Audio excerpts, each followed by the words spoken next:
Vicenzina di Raffaele Chiurazzi, legge Gennaro Sansone. Pappariella, Vicenzina, che sorpresa, come stai? Buona, e tu? Vado benino, sto alle poste adesso, sai? Bravo, e a casa? Ottimamente. Poi in famiglia sono state che vogliono solamente, tutte sore maritate. Come?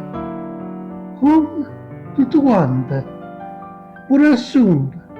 Si è sposata con un figlio benestante che sta basciando coronata. Che piacere! E come state? Conte, conte! E essa parlava, tutta allegra e affastellata. Io guardavo e mi sonnavo, come a tanne, un al